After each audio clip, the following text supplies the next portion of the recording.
দর্শক, বাদাম গাছের শিকড়ে ধরে নাকি আগায় ধরে, এই বিষয়টা নিয়ে আজকে আলোচনা করব। অনেক কৃষককে আমরা জিজ্ঞেস করলে বলবে বাদাম গাছের শিকড়ে ধরে, কিন্তু আসলে না, বাদাম গাছের আগায় ধরে বা ডগায় ধরে। আসলে কথাটা ঠিক এরকমও না।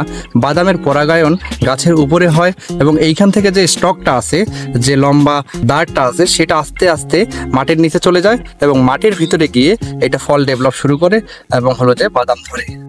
দর্শক, কৃষি হসপিটালের পক্ষ থেকে স্বাগতম। আজকে আমি এসেছি বাদামের একটি মজার বিষয় নিয়ে আপনাদের সাথে শেয়ার করতে।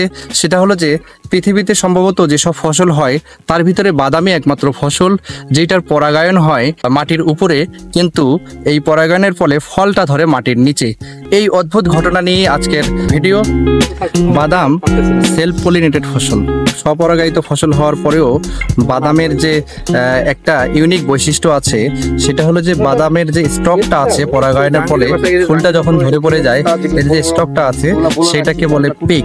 সেটা আস্তে আস্তে মাটির নিচে চলে যায়। সেটা আমি আপনাদের একটু দেখাই।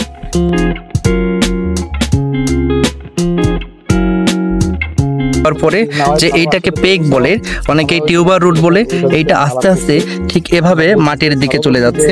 তো এটা মাটিতে পৌঁছানোর পরে মাটির নিচে গিয়ে এটা টিউবার ফরমেশন করবে এবং বাদাম হবে। বাদামের ভিতরে তারপর দানা হবে।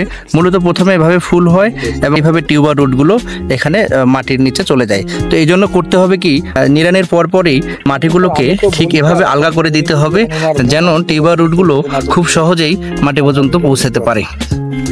বাদামের মূলত এই যে পেক মাটির নিচে চলে যাওয়ার যে ঘটনাটা, এইটা আমাদের অনেক কৃষকই সাধারণত এটা জানে না। কৃষকরা যত্ন করে, কিন্তু এই ঘটনাটা আসলে কত সুন্দরভাবে ঘটে আমি আরেকটা ভিডিওতে দেখানোর চেষ্টা করতেছি। এই যে দেখেন, এই যে এই পেকগুলো সবগুলোই মাটির সুই হয়ে গেছে। এর অল্প সময়ের ভিতরেই এটা মাটির নিচে চলে যাবে এবং বাদাম ডেভেলপ শুরু হয়ে যাবে। তো যেটা বিষয়ে বলতেছিলাম যে কৃষকরা সাধারণত এটা বিষয়ে ধারণা রাখে না, তবে এটা এগ্রিকালচার সায়েন্সে একটা অবশ্যই একটা আশ্চর্য বিষয়, যেটার পরাগায়ন কিনা মাটির উপরে হয়, কিন্তু এর যে ফল যে ডেভেলপমেন্ট এটা মাটির নিচে হয়। তো এই ধরনের ফসল পৃথিবীতে আসলে মানে আমার জানা নেই আরও কিছু আছে কিনা যেটা মাটির উপরে পরাগায়ন হয় এবং মাটির নিচে গিয়ে ফল তৈরি হয়। তো এই বিষয়টি আসলেই অনেক মজার। ধন্যবাদ দর্শক, আজকে এই পর্যন্তই। আপনারা সবাই ভালো থাকবেন, কৃষির সাথেই থাকবেন, কৃষি ফসলের যত্ন নেবেন। আবার দেখা হবে নতুন কোনো ভিডিওতে, নতুন কোনো এলাকায়, নতুন কোনো ফসলের রোগবালাই নিয়ে।